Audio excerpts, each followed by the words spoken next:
Good morning, good afternoon, good evening, folks. Michael Zuber, one rental at a time, back with his good friend Dion from Dion Talk. How you doing, buddy? Howdy, I'm doing great. I've had a couple of people leave comments saying I should do a different intro than the way that I do it, but I like to do that because that way people know which video of the day that they're watching. So I am ready for round 3. There you go. I don't mind. This is our show, so you can do it anywhere you want. So yes, this is round 3. And it's funny, you and I have concerns about 2 different kind of real estate investing vehicles that became very, very common. I think it has attracted cohorts for the easy money. I think their time is over. Unfortunately, I think the message out there is still growing, which just means more and more newbies are going to come rushing to it. Specifically, we're talking about BRRRR and Airbnb. You have a particular passion around BRRRR. Mine is around Airbnb. So let's talk about BRRRR first. We're trying to be voices of caution in BRRRR strategies today. So what is it about BRRRR that's got you concerned? So my biggest problem with BRRRR is first of all, it's a catchy acronym. And it makes people curious and explain it to me. And then the average person can basically explain the basic chronology of buying a property, rehabbing it. So you're buying a property that needed work and wouldn't qualify for, owner occupied lending.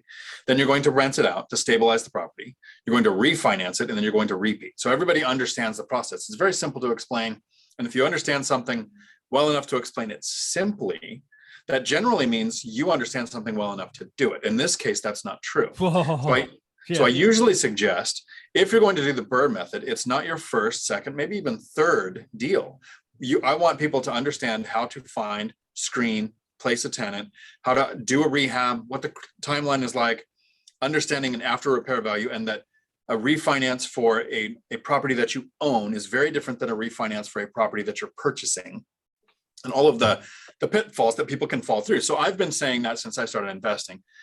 After you have several properties and you have the basics down, absolutely great strategy. And if you have the cash flow to support the mistakes, great.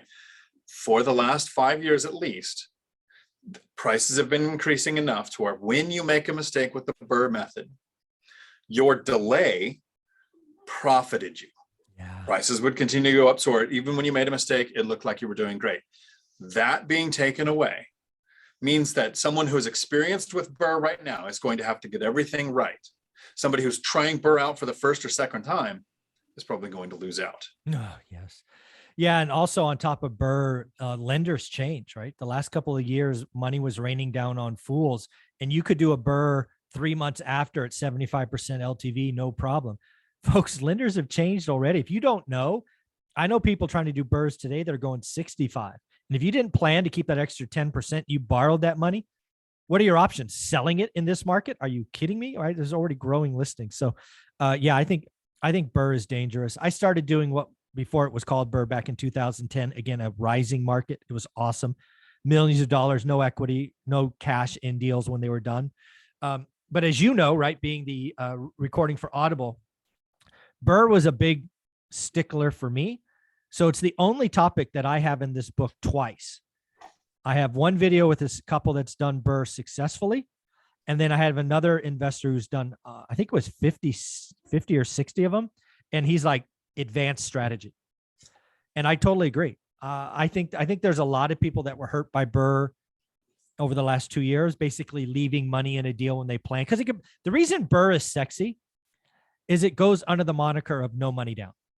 And what is a lot of people want real estate, but they don't have any money. You don't have any money, but BRRRR sings this song and whispers in your ear, hey, you can build a portfolio with none of your own money. Don't you want to be rich? Come see me. I can help you. No, it's going to hurt a lot of people. And then if the market goes flat for 5 years, forget about it. Lenders go from 75 to 65, forget about it. It is an advanced strategy, and it is going to be harder for even guys like me. I've done, 40 BRRRRs over 20 years. I will not attempt a BRRRR in this market. No chance. It's just the wrong market. So I couldn't agree with you more. Any kind of closing thoughts on BRRRR? It's not that I get attacked, but I get some strong questions when I talk about cash flow. Mm-hmm. And I'm a Bigger Pockets fan, right? I watch a lot of their content, and they're always, a lot of people referencing the BRRRR and talking about how you can get $100 or $200 a door, and that's a successful BRRRR because you have no money in the deal. When I talk about my cash flow, I'm averaging between $800 and $1,000 per unit. And people ask, well, how? Well, one of the reasons is I don't recycle capital using the BRRRR method, because my goal wasn't a number of units. It was a number in cash flow. Yeah. And for me, that happened a lot easier. And I do get that recycling cash flow will grow your portfolio larger and over a long period of time, probably create a lot more wealth. But my goal wasn't large portfolio or a lot more wealth. It was financial freedom. So for those people that are thinking BRRRR is the way to get on the property ladder, I think that's a mistake, especially in what's happening with the market now in 2022. Yeah. So I kind of had the same bugaboo about Airbnb. Again, I have lots of friends that do Airbnb. Some of them are on this channel. Anna Kelly specifically, she's doing class, like tippity top class A stuff, which will probably always be good. But I think, again, it's that little devil on your shoulder. No money down. You don't even have to own it. You can arbitrage this. It's out there. It's easy. Come on, you can do it. Go buy some IKEA furniture. Go buy some dishes. Go to a flea market and get some used stuff. Airbnb had its time in the sun. It's over.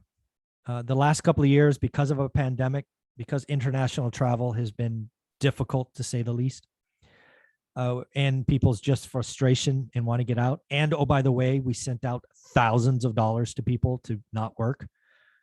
People have had some extra scratch, and they were willing to go somewhere. And it didn't matter if it was a C property in a C area or a B property in a B area. As long as it was available, they booked it. And I have, I've talked to, I don't know, 15 or 20 Airbnb hosts, somewhere between 5 and 30 units over the last month. And all of them are telling me their bookings are down. Some of them are telling me they're alligators. And I'm like, told you, this whole easy money devil on your shoulder, it doesn't always work. Folks, real estate investing is difficult. It takes time. You have to learn a great deal. You have to have multiple exits. As I told these people, if you're going to do an Airbnb, do yourself a favor, buy it so it will work as a monthly rental. Some of them listen, and it won't be a great monthly rental, but at least it won't be an alligator. If your only option is a monthly rental where you're down $400 a month because you overpaid and have bad debt structure, you're screwed, right? You violated rule number 1, no alligators. So I think Airbnb is going to destroy a lot of people. I think Airbnb is going to destroy a couple of cities, right? I think Atlanta is trying to reduce number of Airbnbs. I think there's a lot of tertiary cities that got real heavy Airbnb. You're going to see, like, there's some like mountain cabin areas where, I don't know, there's maybe like 10,000 homes. Suddenly 2,000 of them are Airbnbs or VRBOs. There's going to be entire towns decimated by people selling Airbnbs that are not profitable. Get ready. Get ready. It's coming. Well, the problem we're going to see with Airbnb in a lot of places like Seattle or Portland, where they really came out with some laws that are anti-landlord. They just are pro-tenant. And in Seattle, in Washington State, you can't have rent control. So Seattle came up with its own version of rent control. If you do a rent increase, you have to give 6 months notice. If the tenant doesn't like the rent increase, you have to pay to relocate the tenant. Like there's all these things they're putting in place. So Seattle lost 3,000 units of long-term rentals. Some of those were sold to home buyers, but most of them became short-term rentals, which then saturates the market in that area. And so from 2020 to the beginning of 2021, we saw Airbnb rates increasing in an area. But now I have a friend that's in Tacoma, which is south of Seattle, that was renting single bedroom house, its own yard, all by itself, making $3,500 to $4,000 a month off Airbnb. Great. Breaking 2,000 now is hard because that area has just Airbnb everywhere. And I think we're going to see more and more of that. And then you're going to see municipalities go, no, God can't do it here. And then, so there are some that are doing minimum stays, of 1 month or 3 months. And Hawaii, 90 days. I think it was 3 months. And I knew I heard it somewhere. Hawaii, I think. I don't know. One of the Hawaiian Islands. How do you like a 90-day short-term stay? You're right. Yeah, it's like, what? And that's how you make an alligator. There you go. Yeah. So again, folks, real estate investing is amazing. The tried and true always works. Sometimes it's harder than not. I get really annoyed. But one of the reasons I still speak at meetups and I look forward to doing it is the questions after I'm done, because it tells me where everybody's going. Airbnb has been the answer. BRRRR was the answer a couple of years ago. Then it's, syndication. I find out where the herd is going and I go the other way. It's just, it's worked for me over the last 20 some odd years. Dion, where can people find you? They can find me right here on YouTube, Dion Talk Financial Freedom, and I have a bonus round. Yes. The first two that we talked about were mostly investors. With a BRRRR, you're buy and hold. With short-term rental, you're buy and hold.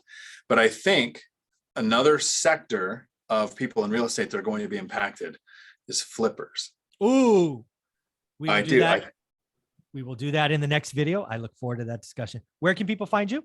Right here on YouTube, Dion Talk Financial Freedom. Awesome. Thanks, buddy.